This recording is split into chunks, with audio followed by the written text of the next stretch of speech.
వారిని మనసులో తలంచుకుంటాను. నేను చెప్పబోయే సాక్ష్యం ఏమిటంటే, నేను ఈ గ్రామానికి 2007 సంవత్సరం జనవరి 20వ తారీఖు గ్రామానికి వచ్చాను. రావటం గల కారణం పాస్టర్ గారికి మరణకరమైన బలహీనత కలిగినప్పుడు ప్రభు స్వరం ద్వారా మాట్లాడి నేను బ్రతికిస్తానని వాగ్దానం చేశాడు. అటు రీతిగా ప్రభువుని తెలుసుకొని 2007 సంవత్సరం జనవరి 20వ తారీఖు ఈ ఎర్రకుంపేట గ్రామానికి మేము రావడానికి పరిశుద్ధాత్మ దేవుడు ప్రభు చూపించాడు. అదే రీతిగా ఈ మందిరము కట్టడానికి మా స్వగృహం మొద్దులగూడెం దమ్మపేట మండలం ఖమ్మం జిల్లా ఆ ప్రాంతంలో మేము ఉంటున్నప్పుడు ప్రభువు మాతో మాట్లాడాడు. మాట్లాడిన తర్వాత ఇక్కడికి వచ్చిన తర్వాత మందిరము కట్టమని పరిశుద్ధాత్మ దేవుడు తెలియజేసినప్పుడు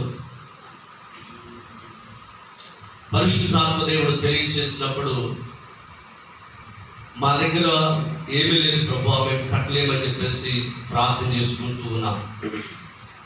ఎప్పుడైతే అలా చేస్తూ ఉన్నామో నీవు మందిరం కట్టాలి అని చెప్పేసి మరలా ప్రభు స్వరం ద్వారా నాతో మాట్లాడారు. మా తల్లిదండ్రుల నుండి 4 గదుల నుండి పెద్దవాడిగా నాకు ఒక రూమ్ ఇచ్చారు. అది తమ్ముడికి నేను అమ్మేశాను, వాల్చాను. తల్లిదండ్రుల నుండి వచ్చిన వారసత్వం నుండి వచ్చిన ఆ రూమ్ని తమ్ముడికి ఇస్తే 1,00,000 రూపాయలు ఇచ్చారు. ఆ 1,00,000 రూపాయలు పట్టుకొని మా సొంత ఊరు నుండి ఈ ఎర్రగుంట గ్రామం వచ్చిన తర్వాత వచ్చే వరకు కూడా ఒక పక్క పరిశుద్ధాత్మ దేవుడు ఏడుస్తూ ఉన్నాను, బండి తోలుతున్నాను, ఏడుస్తున్నాను. ఒకటేమో నా తల్లిదండ్రుల నుండి వచ్చిన ఆస్తిని నమ్ముకున్నాను, నాకంటూ ఏమీ లేదని ఒక ప్రక్క బాధ కలుగుతుంది. మరొక ప్రక్క నాకు కలిగిన అంతయు నా ప్రభువు దగ్గర ఆయన పాదాల దగ్గర పెడుతున్నానని సంతోషం కలుగుతుంది. ఆ రీతిగా నేను కన్నీరు కారుస్తూ సంతోషిస్తున్నాను. కళ్ళకు నేను కారిపోతూ ఉన్నాయి. నాకున్నదాన్ని నా ప్రభువుకి ఇస్తున్నానని ఇక్కడికి వచ్చి అదే 1,00,000 రూపాయలు పట్టుకొని మందిరానికి పునాదికి దేవుడు సహాయం చేశాడు. ఆ పునాది వేసిన నాటి నుండి నేటి వరకు ఆయన కృప ద్వారానే మందిరం కట్టడానికి ఆయన కృప తోడై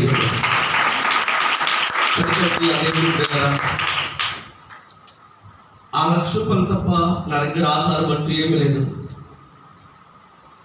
కొన్ని రాత్రులు నిద్రపట్టుక ప్రభా మందిరం కట్టమన్నావు కదా, నేను కట్టలేని వాటికి నా చేత కాదు. నిజంగా అయ్యగారు వాక్యం చెప్తున్నప్పుడు పరిశుద్ధాత్మ దేవుడు నాతో మాట్లాడుతున్నాడు. నిజంగానే నేను మందిరం కట్టాలని నాకు ఆశ లేదు, కానీ నన్ను పిలిచావు కదా ప్రభా, కొన్ని ఆత్మలను నాకు అనుగ్రహించమని నేను ప్రార్థన చేస్తున్నాను. పాత చిన్న మందిరం ఉన్నప్పుడు ఆ మందిరంలో కూర్చొని ఏడుస్తున్నప్పుడు ప్రార్థన చేస్తున్నప్పుడు ఒక రోజున ప్రభు నాతో మాట్లాడారు. నేను సర్వశక్తి గల కృపా మందిరం అని చెప్పేసి, సర్వశక్తిని కృపా ప్రార్థన మందిరం అని ప్రభు వాగ్దానం చేశారు. ఒక లోగోను కూడా నాకు దర్శనం ద్వారా మాట్లాడి ఇచ్చారు.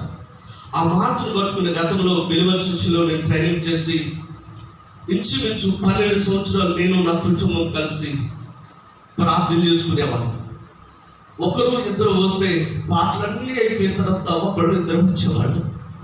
ఆ మందిరంలో కూర్చొని ప్రభువా ఇంత మందిరం నాకు అనిపించావు, ఇలాంటి పెద్ద సమాధి ఉండదేమో అని ఆ చిన్న మందిరంలో కూర్చొని ఏడ్చిన దినాలు అనేక మంది ఉన్నాయి. అలా ఏడుస్తూ ప్రార్థన చేస్తున్నప్పుడు, పరిచర్య కొరకు నూతన ఆత్మ కొరకు ప్రార్థన చేస్తున్నప్పుడు దేవుడు ఈ దర్శనం ద్వారా సర్వశక్తిని కృపా ప్రార్థన మందిరం అని ప్రభు వాగ్దానం చేశాడు.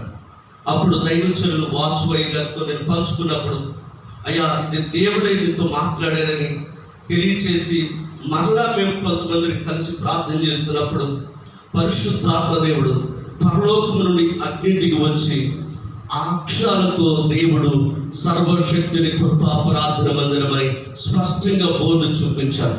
అప్పుడు ఈ మందిరానికి ప్రారంభించడం దేవుడు కృప చూపించాడు. ఆ రీతిగా మేము ముందుకు సాగిపోతున్నాం. ఆ రీతిగా సాగిపోతున్న టైంలో దేవుని మహాకృపను బట్టి మందిరము గత సంవత్సరంలో ఓపెనింగ్ అయి ఆ టైంలో అనేక శ్రమలు బలహీనతలు కలిగినాయి. వాటన్నిటిని తట్టుకుంటూ ప్రభు కృప ద్వారా మమ్మల్ని సజీవ లెక్కలో నిలబెట్టడానికి ఆయన కృప మాకు తోడై ఉన్నది. కనుక ప్రియ దేవుని బిడ్డలారా, ఈ సంవత్సరము మందిరం వాసుకొచ్చు ఒక మంచి ఆత్మీయమైన దైవజనుని నేను పిలవాలి అని ఒక నెల నుండి నేను మా పాస్టర్ గారు ప్రార్థన చేస్తూ ఉన్నాను. ప్రార్థన చేస్తుంటే ఎవరిని పిలవాలి ప్రభువా, ఏ దైవజనుడి స్థలంకి వచ్చి వాక్యంలో బోధిస్తే నీకు మహిమ అని చెప్పేసి నేను కన్నీరు కార్చి కొన్ని నెల నుండి ప్రార్థన చేస్తూ ఉన్నా. ప్రార్థన చేస్తూ ఉన్నప్పుడు మన కాల సమయంలో మందిరం ఊడుస్తూ ఉన్నప్పుడు ప్రభు నాతో మాట్లాడుతున్నాడు. దైవజనుడు టైటస్ బాబాయ్ గారిని పిలువు అని చెప్పేసి, నేను పిలవటానికి నాకు అంతగా తెలియదు, ఎలా చేయాలి ఏం చేయాలని చెప్పేసి వెళ్ళిపోతూ ఉన్నప్పుడు శాంసన్ అయ్య గారికి దగ్గరికి వెళ్తూ ఉన్నాను. వెళ్తున్నప్పుడు తిమోతి అయ్య గారు కలిశారు. తర్వాత వెళ్ళి కొంచెం మాట్లాడినప్పుడు నా మనసులో అయితే అయ్యగారు ఉన్నారు, కానీ నేను బయటికి చెప్పకుండా ఒక అయ్యగారు పిలవాలనుకుంటున్నాను అయ్యగారు అని చెప్పేసి కాసేపు మాట్లాడిన తర్వాత ఎవరు పిలవాలనుకుంటున్నారని అయ్యగారు కొంచెం సంభాషణ చేశారు. తర్వాత టైటస్ బాబు అయ్యగారు అయితే బాగుంటారయ్య అని అయ్యగారి మనసులో కూడా అదే మాట నోచుకుని విన్నాను. దేవునికి స్తోత్రం కలిగిన గాక. తర్వాత దైవజనులు శాంసన్ అయ్యగారి దగ్గరికి వెళ్ళటం, అయ్యగారి గురించి విన్న తర్వాత ఫోన్ చేస్తే తప్పకుండా చిన్న సంఘమైన పరిశుద్ధాత్మ దేవుడు ప్రేరేపించి మన దగ్గరికి రావడానికి ప్రభు కృప చూపించారు. దేవునికి స్తోత్రం కలిగిన గాక. అటు రీతిగా నిజంగా దేవుడు ఈ మందిరానికి పేరు ఎందుకు ఇచ్చాడు నాకు తెలియదు, కానీ ఈ రోజున దైవజనుల నోటి నుండి ఆ మాటలో ఉన్న ఆ పేరులో ఉన్న అర్థాన్ని మేము గ్రహించగలిగాం. అందులో ఉన్న శక్తిని మేము అనుభవించడానికి పరిశుద్ధాత్మ దేవుడు మాకు సహాయం చేయనుగాక. అటు రీతిగా మమ్మల్ని బలపరిచి ఇచ్చిన సంఘమైనప్పటికీ కూడా మమ్మల్ని అంత దూరం నుండి ప్రేమించి మా మధ్యకు ఎంతమంది దైవజనులు రావడం మేము నిజంగా ధన్యులమని భావిస్తున్నాను.